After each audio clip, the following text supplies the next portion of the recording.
Merci. Tov Erev Tov, bonsoir à toutes et à tous.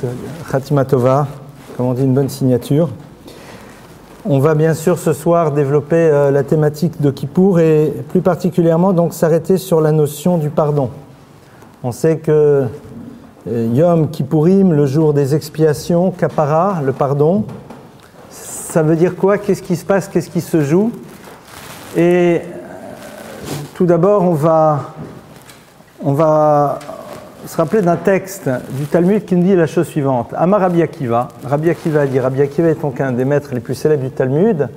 Amar Rabbi Akiva, Ashrechem Yisrael, lifnemi atem taharim, umi meter etrem.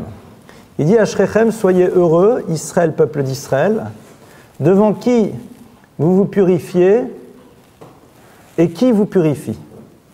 Lifnemi atem taharim, devant qui vous vous purifiez, devant le Créateur de l'univers, et qui vous purifie, c'est lui. Et il cite un verset nous disant que de la même manière que le mikvé, c'est-à-dire ce que l'on appelle le bassin d'eau qui purifie, rend pures les personnes qui ne le sont pas, de la même manière, Dieu remplit la même fonction, comme il y a marqué dans le verset « Mikvé Yisraël Hashem », que Dieu est le mikvé du peuple d'Israël. Alors ici, il y a plein de concepts qui sont posés par cet enseignement. On va essayer d'y revenir les uns derrière les autres. Tout d'abord, cette notion de tahara, de pureté. On ne voit pas ici d'ailleurs dans l'enseignement de Rabbi Akiva que Dieu pardonne. On voit cette notion de tahara, pureté. Alors si je vous demande c'est quoi la notion de pureté, c'est quelque chose qui est très difficile à définir, parce que qui dit pureté dit donc impureté, donc vision un peu péjorative des choses. Et nos maîtres, pour expliquer ces notions, vont ouvrir dans une certaine perspective qui est la suivante. Je vous avais donné un jour d'ailleurs cette image dans le cours. Si vous prenez demain H2O, donc la formule de l'eau, vous savez très bien que H2O peut se retrouver sous différentes formes, liquide, solide, gazeux. Liquide, c'est l'eau. Solide, c'est de la glace. Gazeux, c'est donc lorsqu'on chauffe de l'eau et qu'on a de la vapeur d'eau. Dans les trois cas de figure, on a toujours H2O, mais les molécules s'agitant différemment, on a donc la matière qui se présente de manière différente. Ce qui est sûr, c'est que, fonction de l'organisation, on ne peut pas utiliser les choses pour la même fonction. Je ne peux pas utiliser de la vapeur pour me désaltérer. Je peux utiliser de l'eau. Je ne peux pas utiliser de la vapeur pour me rafraîchir. Je ne peux pas utiliser de la glace pour pouvoir me désaltérer. C'est-à-dire qu'on est ici avec H2O, mais suivant ces différents états, ça peut remplir des fonctions différentes. De la même manière, la notion de pureté et d'impureté, c'est l'individu qui est dans une situation différente, adapté ou inadapté à telle et telle fonction. Au passage, c'est pas pour rien que dans la tradition juive, la notion d'impureté est liée à la finitude. Tous les concepts de finitude nous renvoient à l'idée de l'impureté. Et ce que l'on appelle la pureté, c'est le principe de l'infini.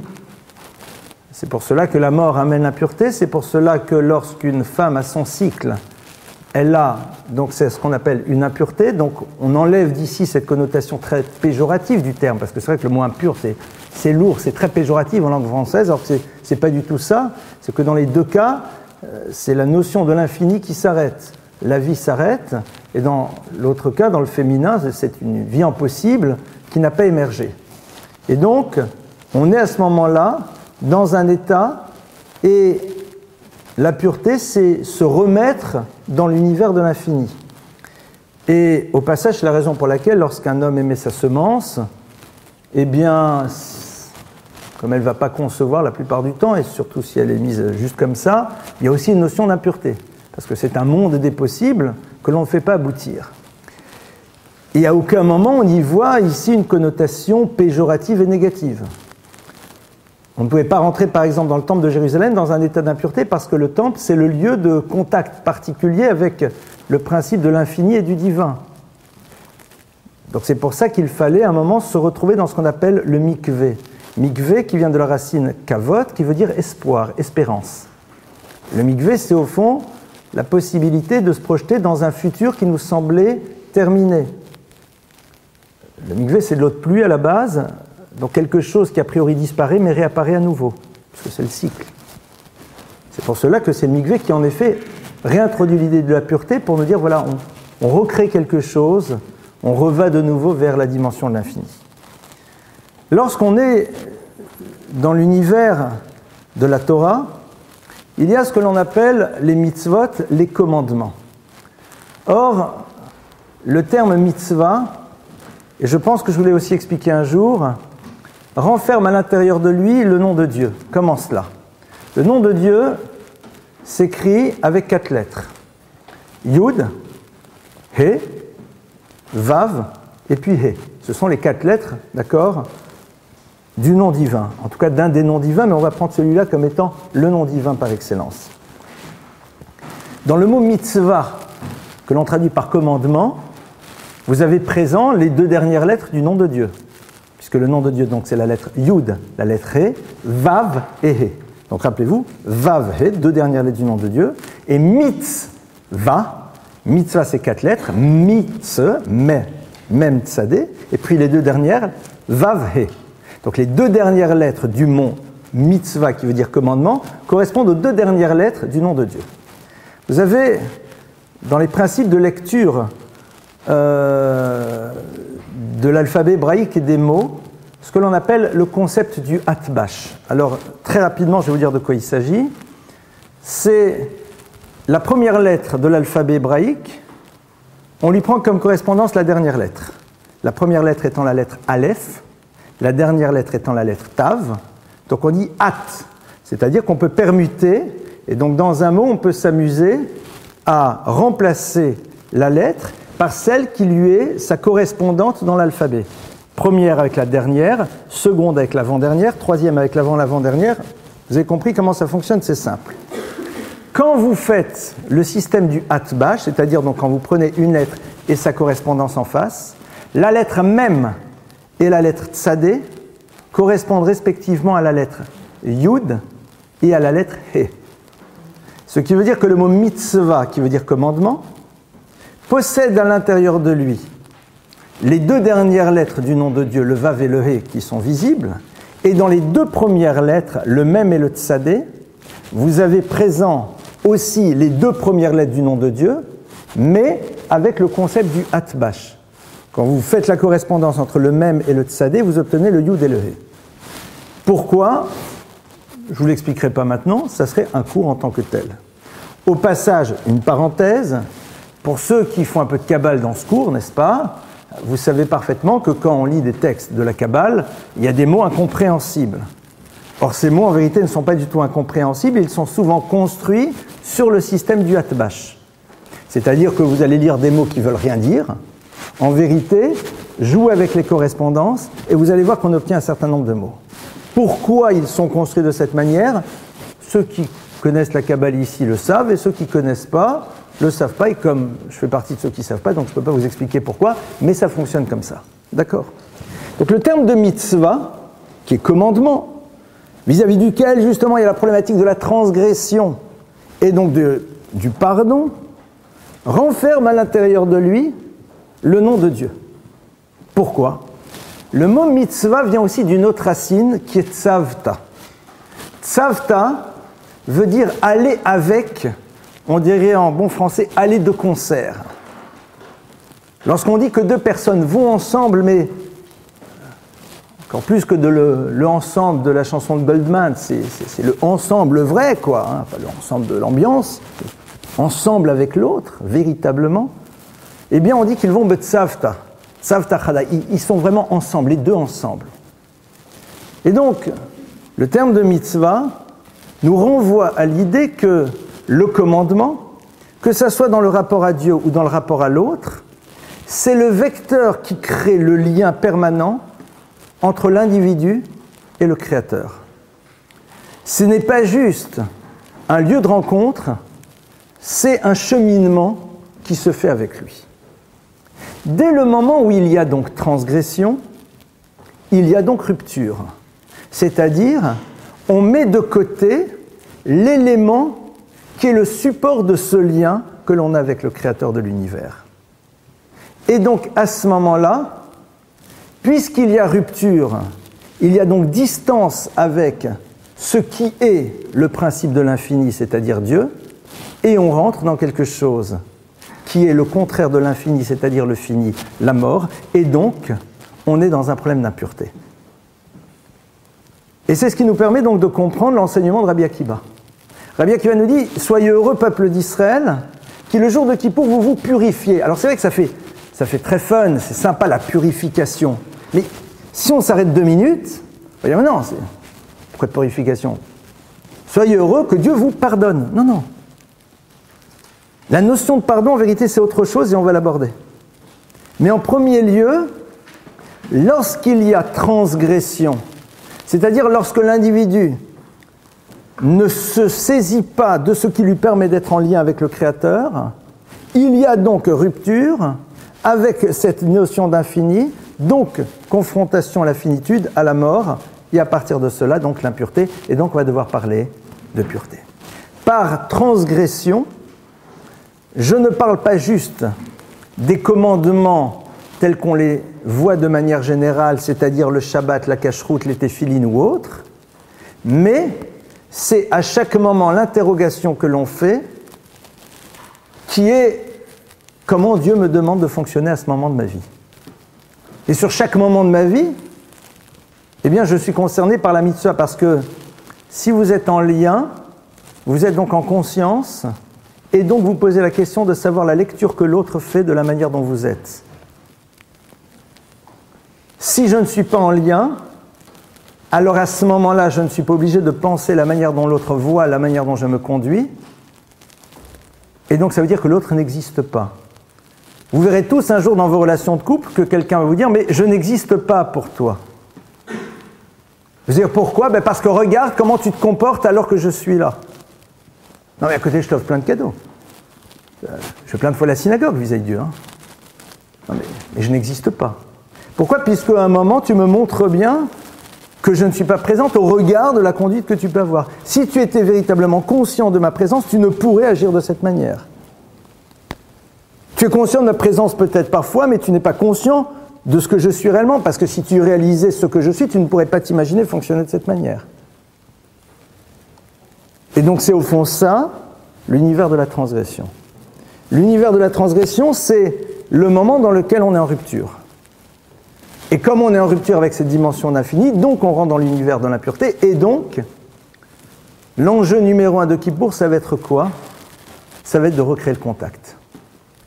C'est-à-dire de faire en telle sorte de montrer qu'on a le désir de ce contact et que l'on est dans le regret de tout ce qui a pu à un moment créer cette rupture de contact. Et essayez de vous imaginer dans une relation à l'autre. Qu'est-ce qui est au fond le plus bouleversant dans une relation ? C'est ce qui crée la distance. Souvent, on ne le réalise qu'après.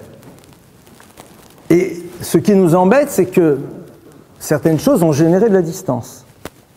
Donc ce qu'on veut, c'est que ce contact se remette en place. Mais à Kippour, c'est ce qui se passe. À Kippour, lorsque Dieu dit « c'est le jour du pardon », c'est pas « je te demande pardon ». Je te demande pardon, ça veut dire quoi ? C'est au fond, je n'ai pas envie de rééditer à nouveau ce qui permet de créer cette rupture. Je veux ce contact. La question est de savoir est-ce qu'on le veut. Et donc c'est pour ça que Kippour, c'est pas si banal et c'est pas si simple. Parce que derrière Kippour, il y a cette notion donc de Tahara, de pureté, donc c'est-à-dire de contact avec l'infini. Est-ce que vraiment on a envie de vivre au quotidien en conscience de cette présence du divin ? Est-ce qu'on a envie de réaliser à chaque moment qu'il est présent et de fonctionner à travers cette conscience que l'on a de cette présence ? Je ne suis pas sûr. Mais de la même manière que dans une relation à l'autre, il est insupportable que l'autre nous dise « je pense à toi », sauf entre 2 et 4. Entre 2 et 4 du matin, c'est pas grave, généralement on dort. Mais c'est de dire « non, mais excuse-moi, dans la journée, il y a un moment dans lequel je considère que tu n'existes plus dans ma vie. » Attends, sur 24 heures, juste 1 heure par jour. dans lequel je suis totalement réveillé, mais c'est-à-dire, je ne tiens pas du tout compte que tu es là. Pour moi, tu n'existes pas, donc je fais sans intégrer du tout le fait que tu sois là. Vous êtes d'accord qu'une relation comme ça, c'est insupportable. On ne peut pas. Mais c'est ça, au fond, le problème de l'accaparat. Le problème de l'accaparat, c'est de réaliser qu'à un moment, on est des spécialistes, un mot en tête, de cette envie de parenthèse, mais de les institutionnaliser presque. Ou alors de dire à l'autre, vous savez, c'est comme dans les amitiés judéo, je sais pas trop quoi, qui m'ont toujours fait un peu sourire, parce que si tu as besoin de dire qu'on se réunit pour dire qu'on est amis, ça veut dire qu'on est amis entre 2 et 4, quoi. Si tu es ami avec l'autre, tu n'as pas besoin de lui proclamer qu'on est amis, on l'est. C'est intéressant, ce genre de choses. On est amis. Non. On installe les amitiés. Bon, il y a sûrement des raisons qui m'échappent. Je ne suis pas si intelligent que ça, donc il y a des choses que je ne comprends pas toujours. Mais c'est vrai que c'est la même chose. Est-ce qu'on peut fractionner? Est-ce qu'on peut... Et on le fait. Et tout le problème de Kippour, c'est de savoir est-ce qu'au fond, on tend vers cette continuité dans la relation. Est-ce qu'on a envie d'aboutir un jour à cela? Est-ce qu'au fond, on a envie de prendre le risque d'y aboutir? C'est-à-dire d'être habité de manière suffisamment forte par la conscience de la présence d'Hachem, qui va nous amener donc à fonctionner à travers cet état de conscience. Ce n'est pas quelque chose qui se crée du jour au lendemain. C'est des choses qui se mettent en place au fur et à mesure. Mais c'est un projet de vie. Donc Rabbi Akiva dit, regardez, c'est génial. Le jour de Kippour, Akadosh Baruch Hu dit, voilà, je veux te purifier, c'est-à-dire, sache que je suis moi dans le désir de cette relation. Et donc, je considère que les parenthèses qui ont eu lieu n'ont jamais eu lieu, pour te montrer qu'à aucun moment elle n'altère mon désir à moi d'être dans la continuité de cette relation. C'est ça qu'Hachem nous dit. Hachem dit, je purifie, c'est-à-dire en 2 mots, je montre que pour moi, on est toujours dans la perspective de quelque chose qui se met dans l'infini. Ah, il y a des événements qui semblent vouloir dire le contraire, non. Allez, c'est bon. On n'en parle pas, ça n'a jamais eu lieu. C'est-à-dire que Dieu n'est pas dans le désir du souvenir qui fait que même si on tente d'être dans un mieux-être, malgré tout, le souvenir fait que c'est plus comme auparavant. Le problème, c'est quoi? C'est qu'il nous demande de fonctionner comme ça, nous aussi, dans notre vie, dans la relation à l'autre. Et c'est là où ça va se compliquer. C'est que le jour de Kippour, dans tous ces processus dans lesquels on se pose ce genre de questions, on va dire à un moment un texte qui est fondamental, qu'on appelle Shlosh Esrei Midot Shel Rachamim, les 13 attributs de miséricorde de Dieu. Le Talmud nous dit que lorsque le peuple d'Israël a fauté, Dieu a à ce moment-là dit à Moïse la chose suivante, et regardez, le Talmud donne une image qui est assez saisissante et a priori non nécessaire. Or il a dit, donc c'est bien pour nous apprendre quelque chose, Dieu lui a dit regarde. Et à ce moment-là, la Gemara nous dit V'nitatef akadosh baruch hu. Et Dieu s'est enveloppé dans un talit, comme un chalier tzibour, comme l'officiant. On a ici une image dont on ne comprend a priori vraiment pas l'intérêt.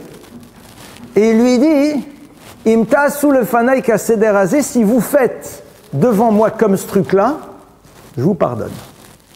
Et il commence à dire cette phrase, Hachem, Hachem, kel rachum vechanoun, Dieu, Dieu, de miséricorde, de bonté, etc., et de clémence, et longanime, qui prend son temps et tout. Alors là, on a vu donc déjà où est l'enjeu de ce que ça veut dire la faute, qu'est-ce que ça veut dire cette notion de rupture, et c'est quoi la tahara. Et là, Dieu dit, bon, mais maintenant concrètement, si tu es dans ce désir, voilà ce qu'il faut faire. Et qu'en 2 mots, t'es le jour de Kippour, tu dis, mais au fond, ça m'intéresse, hein. Dans l'absolu, j'aimerais bien. Au fond, ça serait bien de vivre en conscience permanente, et si en plus c'est dans une relation forte, ben au fond, c'est pas si compliqué que ça. Alors Dieu dit, alors, si tu veux que tout le passif disparaisse, hein, je demande toi de faire un truc. Et alors c'est là où c'est bizarre, on a l'impression qu'on rentre dans l'univers des gris-gris et des amulettes. C'est-à-dire un univers dans lequel Dieu dit, alors voilà, tu dis la phrase magique, Et là, tout le monde est en train de crier Hachem, Hachem et tout. Et plus on crie, et plus c'est bon, et plus ça va se passer. Ça fait un peu bizarre, quoi. Genre, la phrase magique à dire. Alors, remarquez, c'est ce qu'il faut faire. Moi, il faut juste un tout petit peu analyser le texte et s'arrêter sur 2-3 détails un peu bizarres. Tout d'abord, cette image, qui est très jolie, mais qui ne veut rien dire. Dieu est par principe, Enlot de Moutagouf, il ne peut être représenté par rien, il est l'infini. Et chaque fois que la Torah nous donne des images, ce sont des anthropomorphismes pour qu'on arrive à capter un petit peu quelque chose. Donc là, pourquoi on ne dit pas Dieu lui dit, faites ceci, cela. On dit d'abord, il se met là-dedans, alors on a une image, donc on va se représenter Dieu le Père, d'accord ? Donc chacun dans son imaginaire, Michel-Ange, autre, ce que vous voulez. Et puis là, voilà, ça parle émotionnellement. Pardonnez-moi, les maîtres du Talmud, ils ne jouent pas à ça. On n'est pas dans... C'est pas Cécile B2000 qui a écrit le Talmud. Donc, pourquoi ? Deuxièmement, il y a une vraie faute dans le texte. Parce que le texte aurait dû dire « Im tagidou le fanaï ». Si vous dites cette phrase, voilà. Or là, il n'y a pas marqué « si vous dites ». Il n'y a pas marqué « si vous im yomru », « im yagidou ». Il y a marqué « im tasu », si vous faites. Si vous faites cette phrase, alors, on dit pas on la fait pas la phrase, on l'a dit. Or, les maîtres du Talmud le disent de cette manière. On a ici donc, entre autres bien sûr, 2 idées qui surgissent. Tout d'abord, cette notion de hitouf, qu'il s'enveloppe dans un châle de prière. D'après vous, c'est quoi cette notion d'être mitatef, de s'envelopper dans un châle de prière? Et comme un shler tzibour, comme celui qui est le délégué de la communauté. C'est quoi le problème de celui qui est là et qui dirige la communauté pendant l'office? C'est d'être sûr qu'il n'est pas là juste en train de faire entendre sa belle voix pour qu'on s'émeuve sur ses capacités vocales et autres, mais pour être celui qui va entraîner la communauté avec lui. Et pour cela, il doit faire abstraction de tout ce qui est autour de lui, c'est-à-dire faire en telle sorte que ça ne soit pas les regards que l'on portera sur lui ou l'appréciation qu'on aura de ses capacités vocales qui soient présentes d'une quelconque manière dans sa tête. Nitatef, c'est s'enfermer dans quelque chose, faire abstraction et savoir que maintenant on est juste Shaliach Tzibur, on est là comme un envoyé de la communauté. Donc c'est se recentrer complètement en soi-même et être sûr que ce n'est à aucun moment ce qui se passe autour de nous qui va conditionner notre manière d'être. Première chose. Seconde chose, ta'assou. Il ne s'agit pas de raconter une phrase. Ce n'est pas des gris-gris et des amulettes.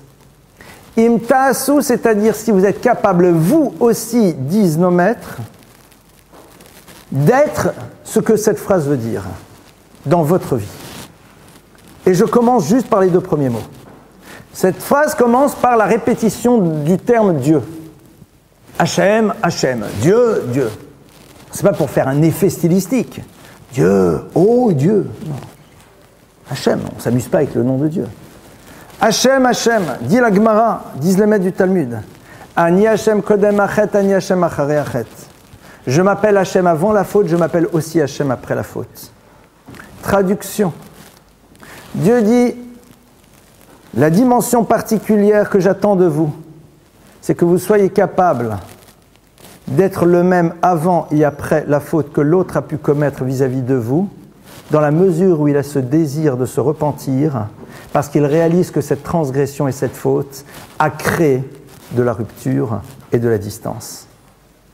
C'est la même chose avant et après. Vous imaginez ce que ça veut dire? Akadosh Baruch Hu dit, est-ce que vous envisagez pouvoir être ça? Le faire, c'est compliqué.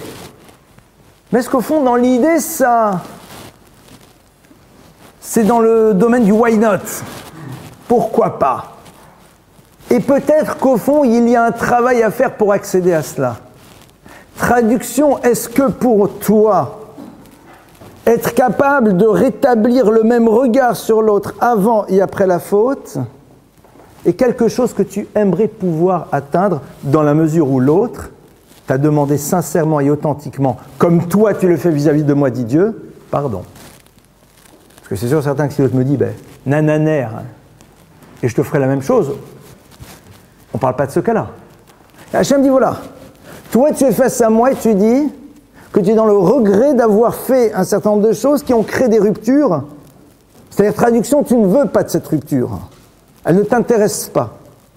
Si l'autre te dit la même chose, si l'autre te dit « je suis dans le regret profond de ce que j'ai pu faire qui a pu à un moment créer une rupture »,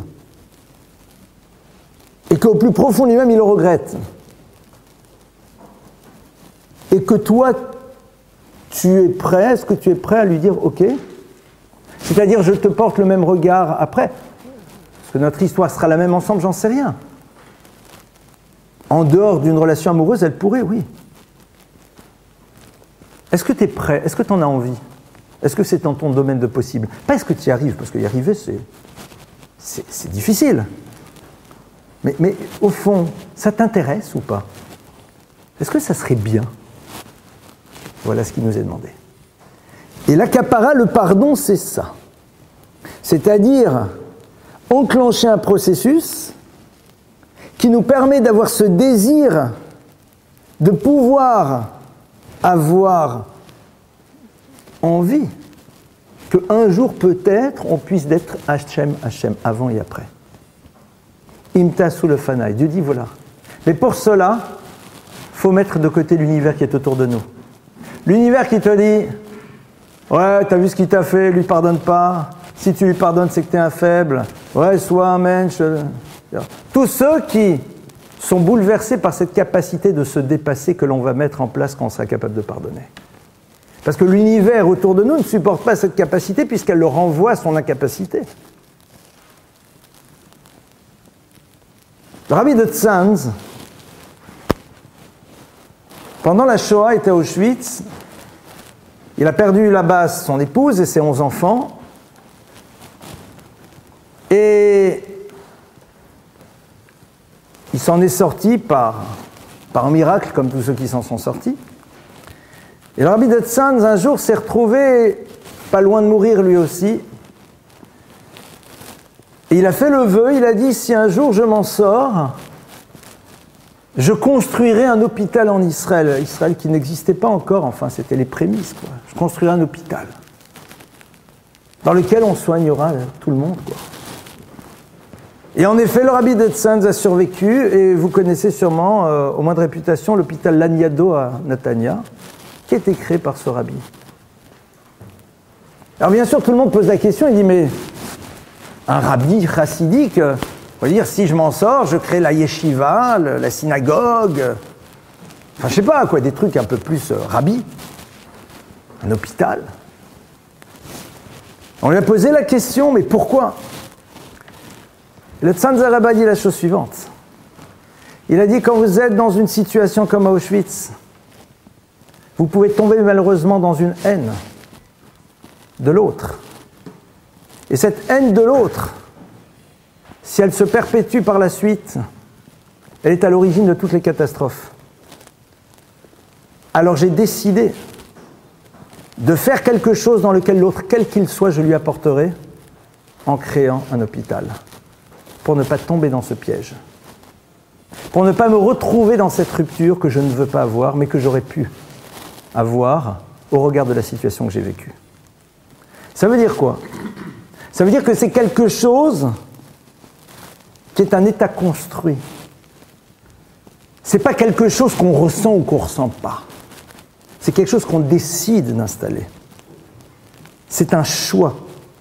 La plupart du temps, dans notre monde, les gens font fonction de leur ressenti. Je te pardonne parce que ça ne me dérange plus. Je te pardonne parce que ça va flatter aussi un petit peu le regard que je porterai sur moi-même. Vision narcissique de soi. Je suis quand même quelqu'un de bien. Hein. Donc c'est-à-dire quand il y a un certain nombre d'éléments autour de moi qui me permettent et qui m'encouragent à, donc je vais le faire. Donc c'est totalement conjoncturel. Et je suis souvent au centre parce que ça me satisfait d'avoir réussi. Voire même, j'attends de mon attitude un retour dans un second temps. L'Agmadim Ta'asso, si vous décidez de faire de cette manière, c'est un choix. Et c'est en ça, en effet, c'est difficile parce que si on fait ce choix, c'est un autre regard qu'on décide de porter sur la vie. Et ça, c'est bouleversant. Pour ceux qui sont dans des choix qui sont dictés beaucoup plus par leurs émotions et leurs ressentis, et surtout le bénéfice direct ou indirect qu'ils vont pouvoir retirer des choses. Yom Kippour, c'est aussi ça. Arriver à réfléchir, si on a envie de faire ce choix, de réinstaller quelque chose, de la même manière qu'on aimerait bien que Dieu fonctionne de la même manière vis-à-vis de nous. Alors Hachem dit, moi j'ai fait ce choix. Hachem, tu me demandes pardon honnêtement, pour moi, rien n'a existé, je te regarde comme avant. Alors bien sûr, comme d'habitude, le Satan, c'est ce petit truc-là qui vient et qui veut rendre chez nous impossible la possibilité de grandir, va utiliser ici son arme favorite qui est quoi? T'as entendu ce qu'il a dit, le mêle? C'est pas possible. Tu t'imagines un jour pouvoir regarder de la même manière la crapule qui t'a fait toutes ces saletés? Et nous on tombe dans le piège. Et moi je réponds au Satan, t'as raison, lui je lui pardonnerai jamais. Mais il y en a plein d'autres à qui je peux le faire auparavant. C'est le même qui nous dit, gardez Shabbat, 24 heures. Non, commence 2 heures mon frère. Celui qui nous montre la situation la plus complexe pour nous empêcher d'être dans un mouvement vers d'abord quelque chose de relativement simple à notre portée. C'est sa grande spécialité. Hein. Tout de suite de nous montrer, mais c'est du n'importe quoi, c'est inimaginable. Et comme c'est inimaginable, parce que c'est vrai qu'il y a des situations, on se dit, je ne peux pas m'imaginer pouvoir pardonner. Non, tu as raison, ne pardonne pas. Mais il y a plein d'autres situations où c'est possible. Alors pourquoi tu ne le fais pas? Il y a plein d'autres situations dans lesquelles si l'autre te demande réellement pardon, tu peux décider et faire le choix de le voir de la même manière qu'avant. Oui, alors pourquoi tu ne le fais pas? C'est vrai, on ne te demande pas de te prendre pour Dieu tout de suite. Tu as raison. Mais si tu es capable d'enclencher, ça veut dire que tu as ce désir d'y atteindre. Et c'est vrai que, de manière aboutie, nos maîtres nous disent qu'à un moment, quelqu'un de réellement grand sait que même le dysfonctionnement de l'autre à son égard avait du sens. Soit parce que ça correspond à des réparations qui se situent dans l'univers des réincarnations, autre problématique, soit parce qu'à travers cela, on a voulu le faire grandir. Et on sait que parfois, on ne grandit que quand on est confronté à une difficulté qui va être le support d'une transformation de nous-mêmes. Mais il faut parfois un peu de temps pour accéder d'abord à la théorie et encore plus pour réussir à se mettre en place dans la pratique. Mais sachez que le concept existe quand même.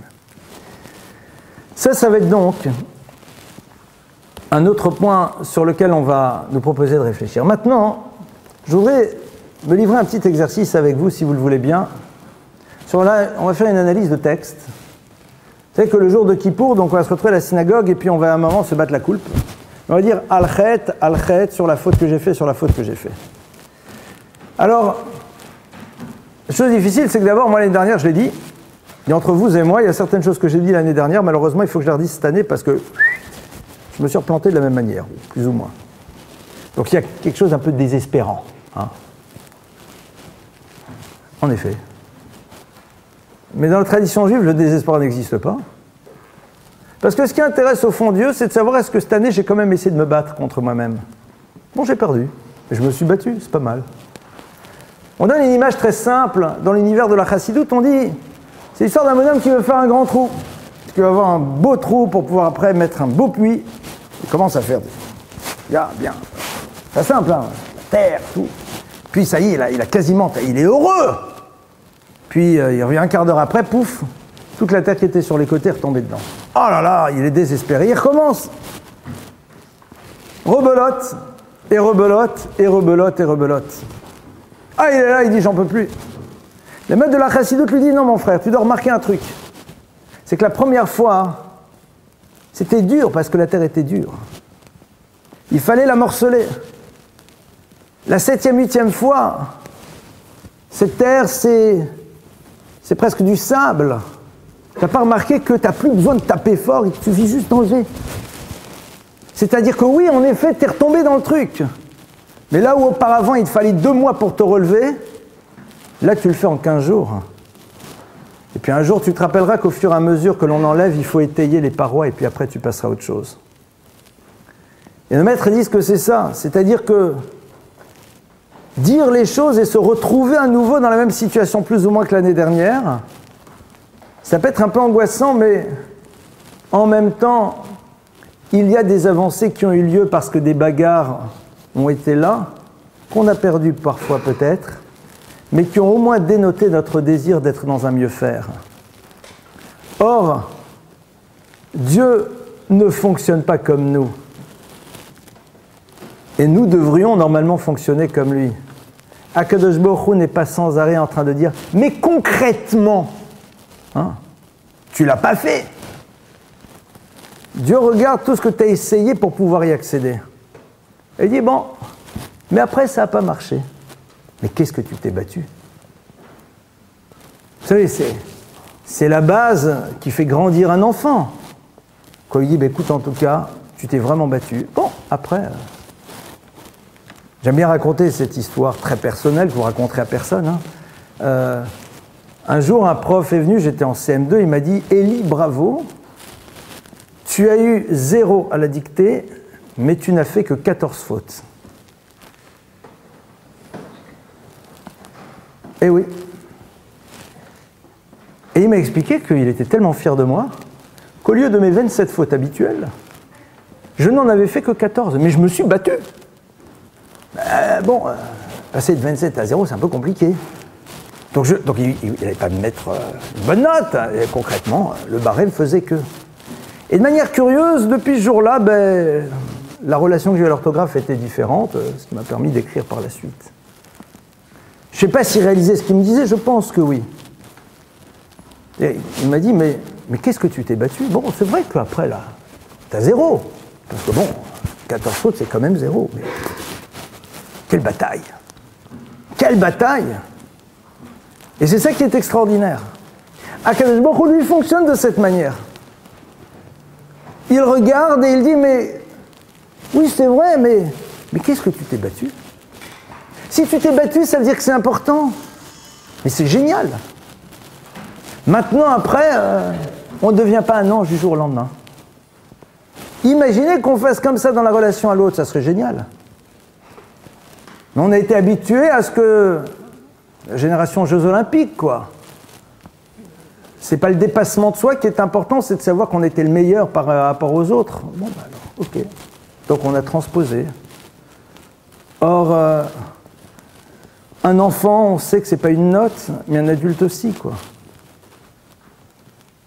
Et ça aussi, c'est ce qu'on doit avoir en tête dans le regard qu'on se porte au moment où on dit ces textes. Pour ne pas juste en faire un folklore chanté, mais voir quels sont, à l'intérieur de tout ce qu'on va voir maintenant un peu ensemble, les points sur lesquels on se dit « j'ai quand même été pas mal sur ce dossier cette année, même s'il peut mieux faire ». Mais le danger, ça serait quoi? C'est de rentrer dans une vision très bondieusante de la faute. « J'ai péché ». J'ai commis le péché de gourmandise, j'ai commis le péché de machin, j'aurais jamais dû manger cette tarte au chocolat autant. Ça, c'est pas du tout de chez nous. Je vous rassure tout de suite.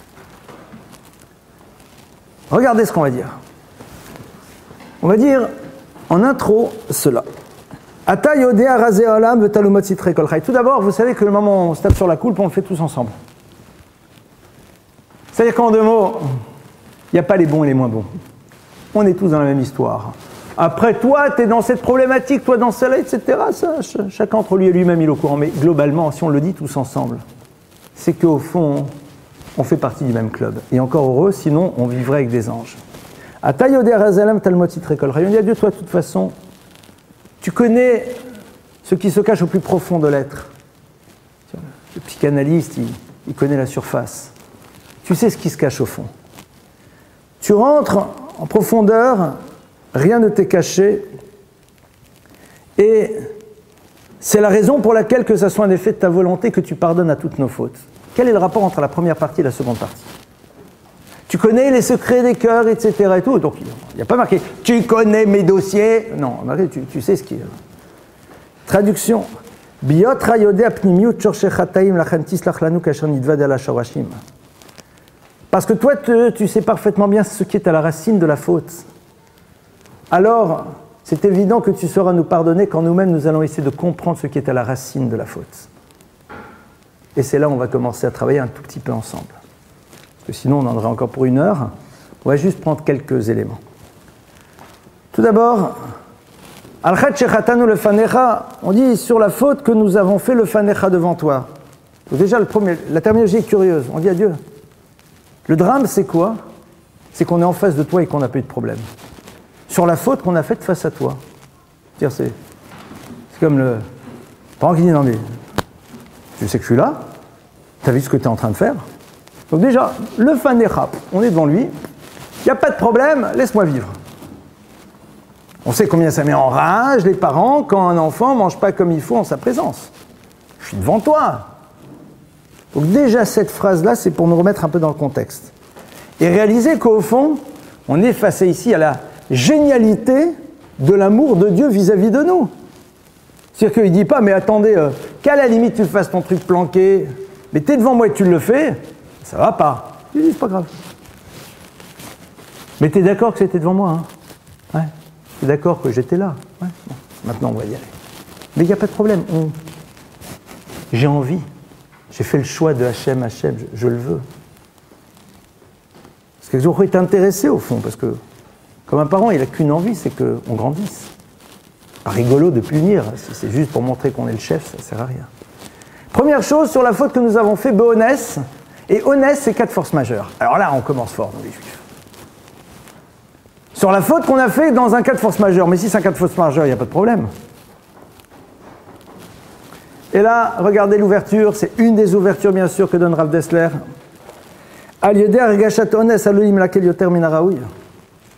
Par le fait qu'on construit des systèmes de force majeure, on a tendance à être un peu léger parfois. Que voulez-vous, c'est un cas de force majeure. Je peux vous donner plein d'exemples. J'ai trop faim. Il fallait que je reste, il fallait que je parte. J'étais stressé. J'ai eu une grosse pulsion. Plein, hein? Qu'est-ce que j'y fasse? J'y peux rien, c'était plus fort que moi. C'est-à-dire qu'il y a un truc qui est plus fort que toi, c'est intéressant. Qui contrôle qui alors? Parce que vous savez, le coup de c'était plus fort que moi, c'est comme le même principe de celui qui dit je crois ce que je vois. C'est-à-dire c'est une bêtise absolue. Si tu le vois, tu n'as plus besoin d'y croire. D'accord? C'est le même principe de c'était plus fort que moi. Pourquoi? Donc il y a toi et il y a c'était, le truc. Pourquoi tu as décidé que c'est lui qui est le plus fort? Pourquoi ça ne serait pas toi le plus fort, au fond? C'est vrai, quoi, c'est... Donc déjà, cette notion d'honnête, que voulez-vous? L'honnête existe. Mais parfois, on est un peu complaisant avec nous-mêmes. Qu'est-ce que vous voulez? C'est un cas de force majeure. Ou alors on se met dans des cas pareils. Attendez, qu'est-ce que vous voulez? On avait dansé ensemble toute la nuit. Ah ben c'est vrai, t'as raison. Cas de force majeure. À partir de 4 heures, quand t'as bu 3 whisky et que t'as dansé avec la même personne, généralement, c'est pas juste une promenade sous les étoiles, quoi. C'est vrai. J'y peux rien. T'as raison. Mais qui s'est mis dans cette situation? Et c'est là qu'on doit réfléchir aux situations impossibles dans lesquelles on se met. La Gemara, elle nous dit, le père, il prend son fils, il lui fait prendre un bon bain, il lui met un super costume, ou un jeans troué suivant les goûts. Il lui donne un portefeuille avec de l'argent, et il met à Saint-Trope, dans un quartier où quelqu'un qui a ce look, d'accord, no comment. Qu'est-ce que qu'il fasse, le gamin? 18 ans. C'est un bouillonnement d'hormones. Qu'est-ce que vous voulez, dit la Gemara, qu'il ne faute pas? La Gemara dit au passage que Dieu aime profondément le célibataire qui vit seul en ville et qui est capable de ne pas fauter. Les Chachamim, ils ne sont pas fous. Hein. On m'a dit, Dieu l'aime. On m'a dit, il a un amour particulier. Parce que c'est énorme. C'est colossalement difficile. Mais Onès, voulez-vous, c'est un cas de force majeure. Mais pourquoi tu t'es mis dedans? Ou alors, tu as dit, bon, qu'est-ce que vous voulez, dans la vie, c'est compliqué, dans la vie, c'est compliqué. Et pourquoi il y en a qui réussissent? Comprenez, cas de force majeure, hein, c'est pour le boulot. Mais c'est marrant, mais il y en a qui même, ben non, ils gèrent. Attendez, on avait rendez-vous, je ne pouvais pas faire autrement. Et si le rendez-vous c'était qui pour? J'en ai un jour qui est venu me voir, il m'a dit, je ne peux pas décaler qui pour le lendemain. Mais je l'ai compris. Parce que si tu as un cas de force majeure pour le Shabbat, un cas de force majeure pour Kippour, Manishtana, Vous comprenez, c'est une réunion très importante. Et si tu les appelles et que tu leur dis « tu as attrapé la fièvre bubonique, la peste bubonique », ils prieront pour toi, ils penseront très fort à toi, et tout ira bien. Oui ou non? Bon alors. Alors pour 24 heures, tu as la fièvre. Je sais pas. Il y a ce qu'on appelle la maladie périodique. Bon, ben c'est-à-dire, c'est à un moment, la notion de honnête, mais je peux rien y faire. Comment tu peux rien y faire? Je vais vous dire, mes grands-parents, pendant la Shoah, ont réussi à manger cachère, pendant toute la Shoah. Et pourtant, les Allemands sont venus les chercher, la milice et la Gestapo, et je vous raconte pas l'histoire. Ma grand-mère, pendant toute la Shoah, elle a été se tremper au mikvé, qui était la rivière à côté, sous le pont, etc. et tout. Ah, qu'est-ce que vous dites? Attendez, on peut pas. Le mikvé de la ville est fermé, on peut pas. Si, on peut. Et on invente la solution. La notion de honnête, c'est la première chose. Donc vous voyez, rien que là-dessus, déjà, ça nous fait un bon dossier sur lequel on peut réfléchir. Les situations impossibles dans lesquelles on s'est mis, et le fait que parfois on dit un peu trop facilement, que voulez-vous, c'était un cas de force majeure. Et c'est amusant parce que les cas de force majeure, ils sont présents pour des choses qui ne nous intéressent pas trop. Mais quand par contre c'est des dossiers autres, alors là, comme par hasard, la force majeure, elle devient très mineure. Deuxième chose, Beimout Salev, alors j'en saute parce que sinon c'est trop long, mais j'en choisis 2, 3. Beimout Salev. Beimout Salev, c'est un cœur sec. C'est quoi un cœur sec? C'est Akshanut, quelqu'un qui est rigide, qui provient du fait que la personne dit article 1, le chef a raison. Article 2, lorsque le chef se trompe, se référer à l'article 1. Vous connaissez ce principe. Il y a des gens, ils ne diront jamais qu'ils ont pu se tromper. Ils ont toujours raison. Et s'il y a quelque chose qui pose problème, c'est les autres, ou c'est un élément extérieur. Vous savez, ces 3 mots les plus fondamentaux qui changent la vie d'un couple, qui ne sont pas « je t'aime » et qui sont « j'ai eu tort », sont beaucoup plus importants parce que « je t'aime », c'est simple à dire. « J'ai eu tort », c'est plus compliqué. Ça, c'est toutes les fautes qu'on a faites parce que « mais moi, je suis désolé, moi, je considère que, et moi, je considère que, et moi, je considère que. » Et je considère qu'en vérité, dans le judaïsme, et je considère que dans la relation à l'autre, je considère que quelqu'un qui a fait ça, et je considère. Oh, super. Nous. Et peut-être que tu considères mal. Et peut-être que tu te trompes. Et peut-être ce que tu dis, c'est des grosses bêtises. Peut-être. Non. Pardon. Et vous avez des gens, grâce à Dieu, droit dans leurs bottes toute leur vie. C'est génial. Et ils sont là. Moi, je sais ce que je fais. Gava, c'est l'orgueil. Dieu dit au passage qu'entre lui et Dieu, il ne peut rien se passer, quoi. C'est-à-dire la personne, elle est là, elle dit non, mais. Alors, ce qui est incroyable, c'est que ce sont des personnes qui sont capables de se bâtir des mondes de certitude, qui les étayent avec toutes sortes de choses,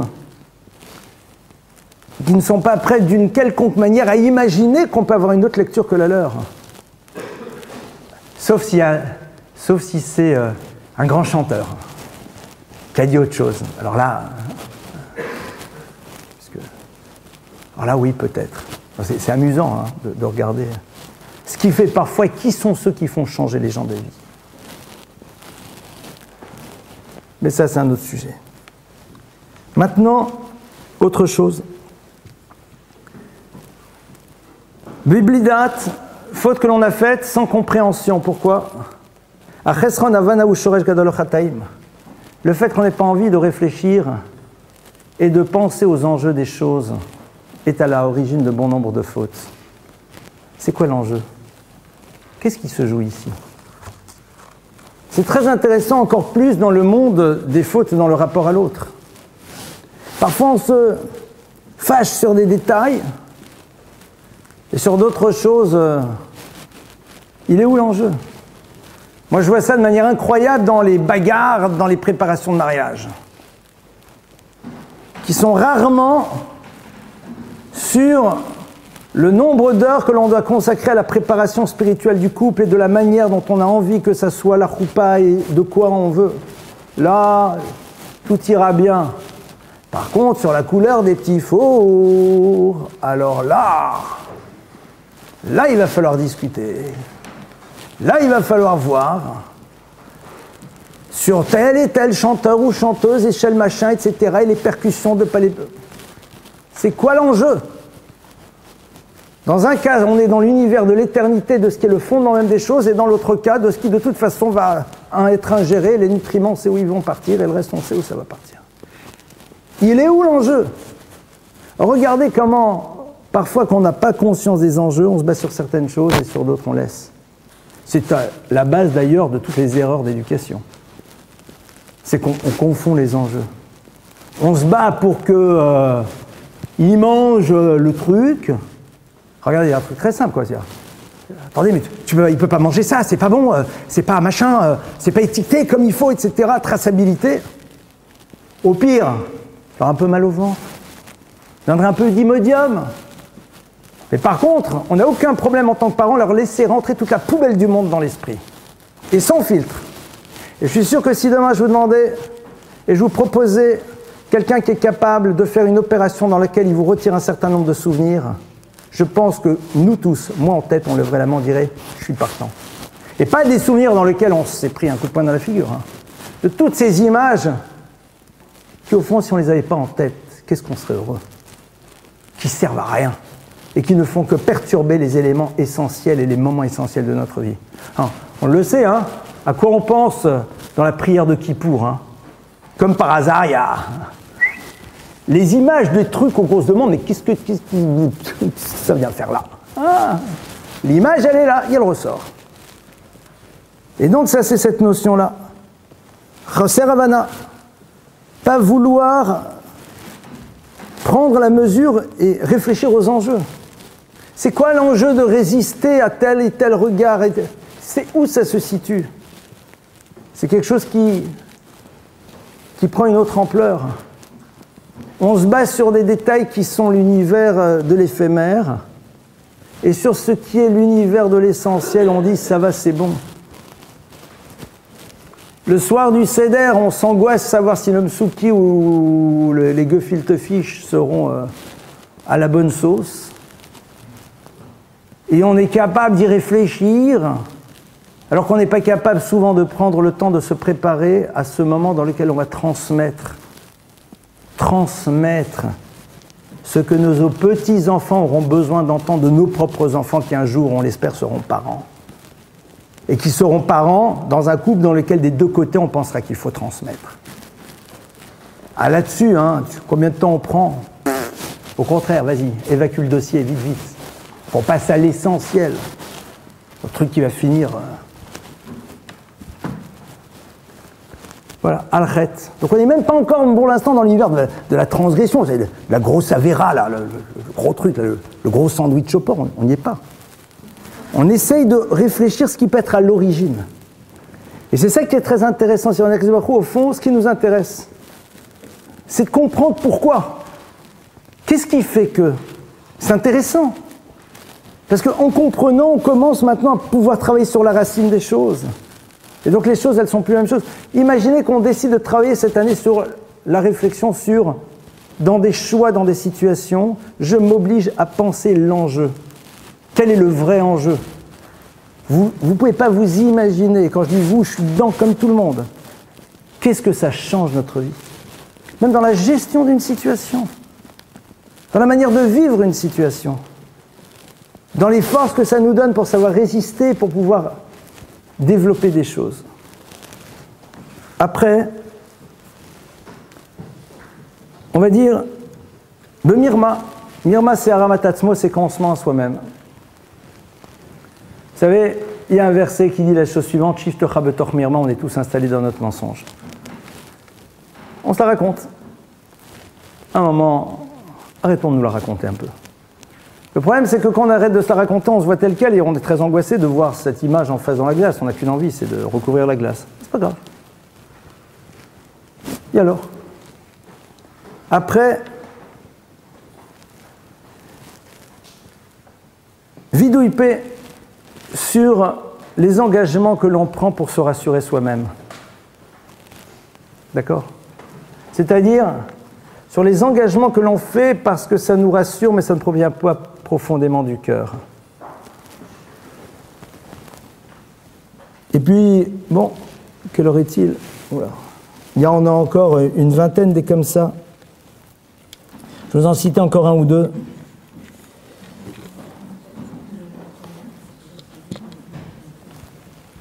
Belatson. Celui-là, il est important. Latson, ça vient de la racine leitzanout. Leitzanout, c'est la moquerie. Celui qui tourne tout en dérision. Oh, ça va. Ouais, ça va, faut pas exagérer. Hein. C'est là, nos humoristes. Et puis, bon, on va arrêter là parce qu'il y en a beaucoup. Mais, et à partir de là, on voit que, au fond, c'est très intéressant de se prendre un peu de temps pour réfléchir, mais au fond, qu'est-ce qui est à la racine de mes comportements? Maintenant, et je le dis chaque année, Kippour, c'est une fête en même temps extrêmement joyeuse, parce que c'est une chance incroyable, c'est une ouverture, c'est génial. Si on réfléchit, c'est fabuleux. Dans le judaïsme, on sait qu'avoir un passé ne nous empêche pas d'avoir un futur. Mais on vit le truc totalement. Dieu dit, écoute, il n'y a pas de problème, tu as un futur. Il y a un futur. C'est-à-dire que ton passé n'est pas un boulet qui va te tirer vers le bas, rassure-toi. Et donc, on doit avoir ce sentiment très très fort à l'intérieur de nous que, on a des ouvertures, on a un monde des possibles qui s'offre à nous. Et comme on l'a vu, pour pouvoir y accéder, il faut être un petit peu comme ce Shler Tzibour, c'est-à-dire pas se préoccuper de savoir comment on va être vécu par les autres. C'est dur. Ce regard de ce qu'on va penser, de ce qu'on va dire de nous. Peur de déplaire, peur de ne plus être aimé de la même manière. Mais vous imaginez si j'ai peur de ne plus être aimé de la même manière, si je décide d'être moi-même et que être moi-même, c'est pas refuser l'autre, est-ce que véritablement j'ai besoin d'être aimé de celui qui n'est prêt à m'aimer que si je ne suis que ce qu'il attend? Est-ce que ça m'intéresse? Je sais pas. Est-ce que véritablement c'est important de savoir qu'on existe pour quelqu'un qui conditionne le regard qu'il porte sur nous par l'adéquation que l'on a avec son projet de ce que doit être notre vie? Excuse-moi, je sais pas. Encore c'est les parents, c'est un peu plus compliqué. Mais quand même, c'est la même problématique. C'est la même problématique. Et pour ça, il faut avoir un peu de courage. Et c'est pas simple. Pour ça, il faut être prêt à cette solitude dans laquelle immanquablement on est lorsqu'on ouvre un chemin et qu'en ouvrant ce chemin, on est un élément bouleversant pour ceux qui sont autour de nous. Mais on n'a pas le choix. Parce que la vie, au fond, c'est une succession de mouvements de ce type. Alors chacun, après, intègre son histoire, sa construction intellectuelle, psychique, l'environnement dans lequel il est, ses fragilités, ses forces, pour savoir par rapport à lui, qu'est-ce qu'il doit opérer comme mouvement. Et le mouvement que j'opère ne peut pas être le même que l'autre, parce que son histoire et mon histoire ne sont pas la même, et je ne suis pas lui, il n'est pas moi. Et comme disent les maîtres du Talmud, tafasta merubelo tafasta, tafasta moi tafasta, si tu vas voir trop de choses à la fois, tu n'auras rien. Par contre, si tu commences à accéder aux choses petit à petit, tu les auras, sans problème. Et voir que, savoir même, que Akadosh Baruch Hu, c'est ce qui l'intéresse. Ce qui est important, c'est de montrer que le processus que l'on met en place révèle l'importance que l'on donne aux choses. Quand quelqu'un vous demande, et moi c'est très intéressant, je racontais des choses qui peuvent m'arriver, parfois des personnes qui m'appellent, personne d'autre appelait, alors elle m'appelle moi, pour me demander un conseil. Bon. Et il peut m'arriver de leur dire, écoutez, je ne sais pas si je peux vous répondre maintenant. Alors les personnes sont toujours un peu choquées, parce qu'on attend à ce que le rabbin, tac, tac, mettez la pièce, ça sort la réponse. J'ai eu la chance incroyable, le privilège d'avoir des maîtres et d'avoir appris un tout petit peu de quelque chose, de pas grand-chose malheureusement, mais un petit peu. Et entre autres, le fait de dire, mais vous savez, il serait indécent de ma part de ne pas prendre le temps nécessaire par rapport à l'importance du sujet que vous êtes en train de poser. Savoir que je prends le temps prouve qu'au fond, cette chose est importante. Si l'autre me dit, d'après vous, je mange la glace au chocolat ou à la pistache, je peux répondre immédiatement. Vous savez ça comment répondre? Les deux. Pour moi, c'est plus simple. D'accord, sur ça, je peux répondre immédiatement. On peut tous répondre. Mais il y a des choses sur lesquelles, attends, le fait que l'on prenne du temps, non pas parce qu'on est paresseux, mais parce qu'on a envie que ça se maintienne, prouve bien. Vous avez déjà fait de l'alpinisme. Alors pour ceux qui en ont fait, vous le savez. Qu'est-ce qu'on avance lentement? Mais parce que ce qui est important, c'est pas d'arriver en haut, c'est d'arriver en haut. Parce que certains pensent que ce qui est important, c'est le sommet. Ce qui est le plus important, c'est que j'y sois moi. Et pour y être moi, il faut que je prenne le temps au moment où je suis en train d'enfoncer ma prise. Et si ça prend un quart d'heure, c'est pas grave. Parce que je sais que le temps que j'aurais pris pour voir quel type de roche j'ai en face, et à partir de ça, comment et de quelle manière j'aborde les choses, c'est ça qui fera que je pourrai faire d'autres sommets un jour. Et ça, c'est valable aussi dans le niveau de notre démarche spirituelle, mais avec cette tension qui est fondamentale, cette tension vers le haut. On est dans un monde qui nous pousse à poser un regard vers le bas. La Torah nous demande de poser un regard vers le haut.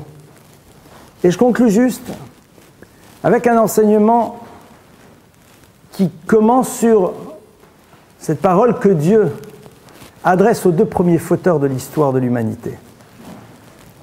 Adam et Caïn. Adam qui transgresse l'ordre de Dieu, dans le rapport à Dieu, on va dire, Dieu lui a dit tu manges pas, il mange, et Caïn qui tue. Et dans les deux cas, il y a un point qui est identique. Dieu dit à Adam, une fois qu'il a fauté, Aïeka, où es-tu? Et à propos de Caïn, il dit, où est ton frère? J'enrissais pas. Dieu dit à Adam, où es-tu? Tu te caches où? Attendez, on est dans l'univers du divin. Et disent nos maîtres, une des lectures de ce terme, c'est Aïeka. Et maintenant, où t'en es alors, dans ta vie, une fois que t'as fauté? Ça t'a amené à quoi, réellement, entre toi et moi? Qu'est-ce que t'as construit de plus? En dehors de l'éphémère, de l'illusion du plaisir. Qu'est-ce que tu vas transporter maintenant? Le souvenir de quoi? D'une sensation? Aïeka, où t'en es maintenant? Ça, c'est la première chose. Hey, Arevel Achicha, dans la relation à l'autre. Et maintenant que tu t'es lâché, que tu lui as dit ce que tu pensais de lui, hein, où il est où maintenant? C'est-à-dire vers quoi tu l'amènes? Deuxième parole, c'est que lorsqu'Akadosh Baruch Hu dit à Adam Aïeka, où tu en es dans ton histoire, il a envie aussi de lui dire, ça déjà, c'est la pire des choses, de réaliser au fond. Mais vraiment, ça a servi à quoi? Deuxième chose, dans la relation à l'autre, et de manière plus générale, donc dans l'univers de la transgression, cette phrase très curieuse que Dieu dit à Caïn.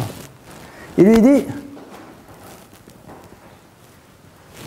Lama charalach velama naflu panecha halo im teitiv se'et veimlav la petachata trovet velechatu shukato. Il dit à Caïn, Lama charalach.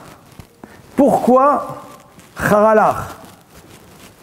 T'es tellement énervé. C'est quand Caïn n'est pas content que Dieu ait accepté le korban, l'offrande de son frère et pas la sienne. Il n'est pas content, donc il est dans le processus qui va l'amener à le tuer. Lama naflu panecha, pourquoi ton visage est tombé? Im teitiv, si tu es dans le désir du bien, ce être, tu peux supporter. Qu'est-ce que Dieu lui dit? Il lui dit, Lama naflu panecha, Oui, il y a quelque chose qui te pose problème. Ça peut être la faute, ça peut être ce que tu viens de faire et qui ne te satisfait pas de toi-même. L'amana floupanecha, le visage qui tombe, c'est être dans une forme d'hyperfocalisation sur ce qu'on vient de faire. Et donc à ce moment-là, on s'enferme dans un sentiment négatif par rapport à soi. Imtaitiv, si tu réalises que tu es au fond dans la dynamique du bien, ce être, tu pourras accepter ce regard que tu te portes dans ton dysfonctionnement et donc tu pourras construire. Et c'est ça qu'on doit être capable de faire. Parce que l'acceptation, c'est un moment la capacité de mettre face à soi les choses et à partir de cela se dire « voici où sont mes enjeux, voici où sont mes lieux de bataille, voici au fond où sont mes véritables défis. » Et ça, c'est à la fois très bouleversant et un vrai moment de bonheur. Parce que, comme on l'a vu au début, on s'inscrit à ce moment-là dans une réflexion. Mais pourquoi ce sont mes défis? Parce que je veux m'inscrire dans l'univers de la mitzvah, c'est-à-dire du lien, dans lequel je m'inscris dans un principe d'éternité à travers l'action que je mène dans cette vie ici-bas. Et c'est la raison pour laquelle, dans l'univers des yeshivot, et je le dis chaque année, je leur dirai Bezrat Hashem encore des dizaines d'années, dans l'univers des yeshivot, quand l'office de Kippour termine, et qu'on a fait l'office du soir parce qu'il y a un autre office après, alors on sort et on danse. Pourquoi? Parce que c'est une joie. Parce que tout simplement, la danse est considérée par nos maîtres comme étant le lieu d'expression par excellence de quelque chose que les mots ne peuvent plus exprimer, mais que seulement la totalité de notre être a envie de dire. C'est quoi? C'est justement ce bonheur d'avoir pu vivre des moments pareils et de savoir que même si après-demain, on va se retrouver à nouveau à glisser sur une peau de banane, mais au moins on sait vers où on veut aller. Au moins à un moment où il y a une vision claire. Et je prends cette image et je conclue réellement avec. À l'image de quelqu'un, et je crois que c'est le Rav Tatz qui donne cette image, qui est dans une forêt noire, et à un moment il y a un éclair, et à ce moment-là, les choses sont lumineuses. Il voit les choses telles qu'elles sont, et non pas à travers le prisme de l'imaginaire que nous avons lorsque le monde est obscurci, dans lequel on donne de fausses dimensions aux choses, et qu'on est dans un monde d'interprétation. Et le matin, on voit que ce qui nous semblait être quelque chose de terrifique ne l'est pas, que ce qu'on pensait être quelque chose d'extrêmement accueillant pouvait être très dangereux. Seulement, quand on est dans la nuit, c'est plus difficile, sauf lorsqu'il y a ce moment d'éclair. Et Yom Kippour, c'est cet éclair qui nous illumine pendant près de 25 heures. Un moment dans lequel on a cette possibilité d'avoir une vision plus réelle des choses. On sait que le lendemain, le surlendemain, parce que l'année dernière aussi. Mais on voit et on est capable de réaliser qu'il y a eu des zones de progression, parfois pas si nombreuses. Parfois, avec des régressions, ce n'est pas grave. Akadosh Baruch Hu a envie qu'on vive dans cette conscience, et c'est ça au fond qui nous amène après, vers la fête de Sukkot, fête dans laquelle on se retrouve à ce moment-là, et on en parlera la semaine prochaine, B'tzila Demenuta, l'ombre de Dieu, fête dans laquelle, véritablement, on montre qu'est-ce que ça veut dire traduire maintenant cette idée-là dans le monde du concret. C'est ce qu'on essaiera d'aborder Bezrat Hashem la semaine prochaine. Je vous rappelle, comme je le fais avant Kippour, que Kippour donc est un jour dans lequel, si pour pouvoir aller prier, il faut transgresser, prendre la voiture ou autre chose, restez chez vous, priez chez vous, vous faites la plus belle des choses. D'accord? One. Il n'y a aucun problème. Je ne peux pas sortir de chez moi, c'est trop loin, la synagogue et aller là-bas, etc. Restez chez vous, faites-vous porter pâle. D'accord? Tranquillement, au lit, détente, un livre, vous priez, c'est parfait. Vous êtes à ce moment-là en contact avec tout le peuple juif. Première chose. Deuxièmement, Kippour, c'est comme Shabbat. Donc déjà, pour les filles, le maquillage, c'est la veille, pas le matin. Waterproof, ça existe. Et de toute façon, c'est pas le jour dans lequel, a priori, Il y a d'autres jours dans l'année, d'accord. Donc, ce qu'on a besoin d'amener à la synagogue, on amène la veille. Si on l'a oublié, ben, c'est pas grave. On n'amène rien, on ne transporte pas. Et quand on est à la synagogue, ben, on trouvera toujours un livre de prière à droite et à gauche. Si vous organisez, amenez à la synagogue que pas des livres de prière, mais des livres que vous avez besoin ou envie de lire. Pourquoi ? Parce que pendant que certains officiants font des vocalises ou que tout le monde est en train de commenter les derniers développements de la situation à droite ou à gauche, ou alors le thé au courant à ce qui paraît cette année X, Y, Z, vous saurez à ce moment-là, vous êtes centré sur des choses qui vous nourrissent. Ah, on va vous regarder comme les grenouilles au féminin ou au singulier du bénitier, c'est pas grave. Les gens ont le droit d'être jaloux. Hein. De voir qu'il y a des personnes qui organisent les moments importants de leur vie. Hein, qui savent dire, ben voilà, je ne vais pas les passer stam, on ne va pas juste passer le temps. On ne mange pas, on ne boit pas. Dans un couple, il n'y a pas de relation conjugale, on ne se lave pas. Rassurez-vous, il ne fera pas 40. La veille de Kippour, on prend une bonne douche, on est propre, on est bien. Et rassurez-vous, on peut mettre du déodorant, il n'y a aucun problème. Je ne pense pas que, a priori, ça soit dramatique de ne pas prendre sa douche le jour de Kippour, loin s'en faut. Maintenant, on se lave les mains juste, alternativement le matin, jusqu'ici seulement. On ne se brossera pas les dents, c'est vrai que ce n'est pas super génial, mais c'est aussi un jour dans lequel on souffre un peu, qui est comme que par direction de nous. En effet, on prend sur soi. On ne met pas de chaussures de cuir. Alors aujourd'hui, grâce à Dieu, c'est plus un problème avec les assemblages de chaussures qu'on a partout. Et si c'est pour montrer à tout le monde que vous avez acheté la dernière paire de chaussures qu'on ne sait pas, qui défie les lois de la pesanteur qu'on est dessus, il y a 364 jours de l'année pour montrer que vous avez acheté la dernière paire qui défie les lois de la pesanteur. D'accord ? C'est pas... Et si ça ne s'accorde pas avec la tenue, changez de chaussures, changez de tenue. Pas grave. D'accord ? C'est-à-dire c'est un moment, il faut remettre les choses à leur place.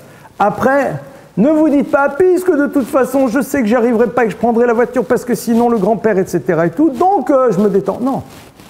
Limitez les dégâts.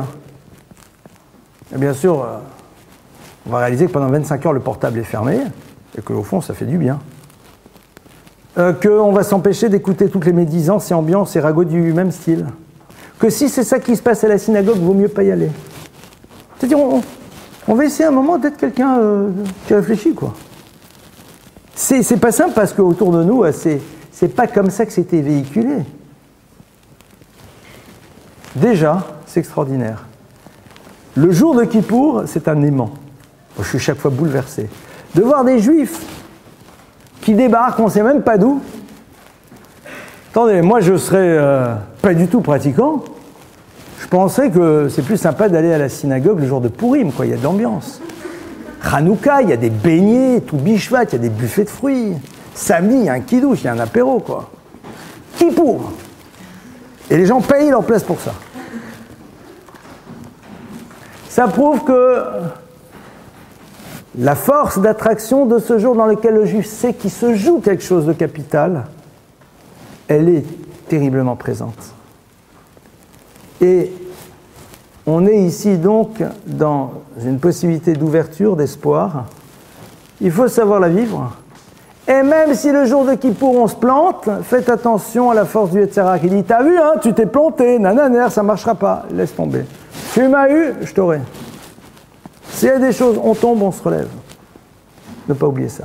Voilà donc quelques ouvertures. On se prend quelques minutes pour vos questions si vous le voulez bien. Allez-y.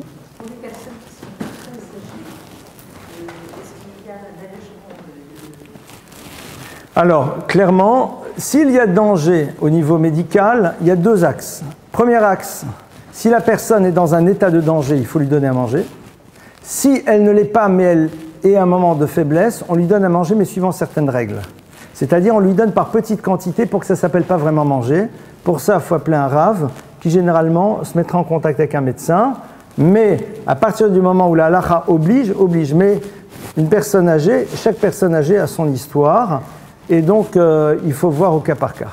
Et donc là-dessus, un médecin et un rave sont... Et généralement, on ne cherche pas à... Mais on n'est pas là juste pour décider soi-même. Je vous donne un exemple très simple. Si vous savez que dans la synagogue, avec la chaleur, etc., on a tendance un peu à sentir cucu les petits oiseaux, il vaut mieux rester à la maison. Parce que le plus important, c'est de jeûner. Ça fait partie de... La prière, si on prie, on prie. Mais si Quelqu'un qui s'est contenté de rester chez lui à la Sina, chez lui à la maison, le jour de Kippour sans aller à la Sina, il n'a pas mangé, etc. et tout, il a fait Kippour parfaitement bien. Et le coup de l'ambiance, ah oui, après tout le monde sous les talites, etc. et tout, hein, c'est contes et légendes d'Israël, hein, c'est du n'importe quoi. C'est du n'importe quoi. Mais bon, il y a du fun, quoi. Mais au passage, c'est du n'importe quoi. Donc, pas la peine d'y aller. Si vous voulez y aller, vous n'avez pas réussi, vous angoissez pas, tout se passera bien. C'est, je sais pas, c'est un folklore qui s'est créé comme ça. Un folklore, c'est-à-dire que... Pourquoi? Faut être sous le talit. Pourquoi? On ne sait pas. Non, mais c'est vrai qu'émotionnellement, c'est sympa. C'est vrai que ça fait un peu... la tribu se retrouve. Il y a des gens, ils vont prendre la voiture pour aller sous le talit du grand-père à l'autre côté de Paris. Attendez, je ne me permettrai jamais de les juger parce que je considère que c'est juste un problème, on leur a pas expliqué l'essentiel, quoi. On leur a pas expliqué où se situe l'essentiel, donc je comprends qu'ils pensent que c'est ça l'essentiel. Mais à un moment, vous connaissez l'histoire de la mère qui dit à son fils, tu sais, j'ai ton costume de mariage. Et le fils dit à la mère, bon, maman, t'exagères, quoi, tu as déjà mon costume de mariage. Il dit, ouais, j'ai ton costume de mariage. Je dis, bon, alors montre-le-moi. Le gamin, il a 25 ans. Elle lui sort, quoi, son costume de bar mitzvah. Il dit à sa mère, maman, excuse-moi, mais j'ai grandi. Il y a des gens, ils mettront toute leur vie le même costume spirituel. On a le droit de changer de costume spirituel. Parce que de la même manière que physiquement on change de costume, spirituellement on a le droit de grandir. Et que le regard qu'on portait sur les choses il y a 10 ans, il y a 15 ans, il y a 8 ans, il y a 12 ans, il y a ce que vous voulez, on a le droit aussi à un moment de dire peut-être qu'on passe dans la classe supérieure et qu'on voit les choses autrement, plutôt que de rester figé. Vous savez, ah mais on a toujours fait comme ça. C'est génial. Je l'ai bien fait, hein. Je l'ai bien fait. Je pense qu'à mon avis, je sais pas comment j'ai fait. C'est juste le petit bouton de la... Voilà, très bien. Merci, on fait la même chose en 3 minutes. Donc voilà, ça c'est juste changer de costume spirituel. On a le droit. Autre question, sinon... Est-ce qu'il y a encore une autre question? Oui. Pourquoi pas de chaussures de cuir? Alors, pourquoi pas de chaussures de cuir? Alors, vous avez raison, merci de poser la question, parce que je l'ai dit ça, je l'ai balancé. Il y a marqué que le jour de Kippour, Toranu et Nafshotechem, c'est un jour dans lequel il faut qu'il y ait une forme de difficulté. Et le inouï, c'est quoi? C'est on mange pas, on boit. C'est-à-dire toutes les choses qui sont source de bien-être, on met un peu de côté. On mange pas, on boit pas. Dans un couple, source de bien-être, c'est de se retrouver. On se retrouve pas. Source de bien-être, prendre une bonne petite douche sympathique, c'est très agréable. Et des chaussures en cuir, on sentait bien dedans. C'est pour cela que on nous dit, ben voilà, des chaussures super confortables. Alors certains d'ailleurs iront à la synagogue, mettront plus de préférence des espadrilles, ou alors certains même mettront pas de chaussures. On ne doit pas se faire souffrir, mais on doit se limiter dans la dimension du bien-être. Donc on considère que ce qui fait que quelqu'un se sent bien, d'ailleurs imaginez quelqu'un qui n'a pas de chaussures, il se sent pas super bien. Quelqu'un, même si on n'est pas dans la saleté, mais quand on se lève et qu'on ne prend pas une douche sympathique, même si hygiéniquement parlant ça passe, il manque quelque chose. Un couple dans lequel il n'y a pas de contact physique, il manque quelque chose. Pas manger, pas boire, on est d'accord. Donc il y a marqué Te'anu et Nafshotechem. On essaye de montrer qu'au fond, on est quand même capable de prendre un peu de distance par rapport à ça. Mais ce n'est pas du tout la vision doloriste, souffre et je vais t'expier tes fautes. Hein. C'est pas ça. Je suis capable de prendre de la distance. Vous savez, un petit peu comme disait l'autre dans sa chanson, résiste, prouve que tu existes, quoi. Je suis capable de résister à certaines choses. Résister à l'attrait de j'aimerais bien manger, j'aimerais bien. Oui, c'est vrai. Je peux ne pas manger. Et au passage, hein, si on ne se focalise pas là-dessus avant, c'est le jeûne, ça se passe bien. Il y a des gens qui ont des constitutions qui font que bon, alors, les gens qui ont des problèmes de glycémie, vous faites des pasta parties, d'accord, vous vous surhydratez, et buvez du jus de raisin par exemple, et ça se passe très bien. On se prépare. Mais il ne faut pas aussi en faire des enjeux monstrueux, parce que sinon après il y a une focalisation qui est dommage. Donc c'est ça l'idée. Voilà, très bien. Moi je vous souhaite en tout cas Gmar Chatima Tova, que nous soyons tous, je nous souhaite Gmar Chatima Tova, et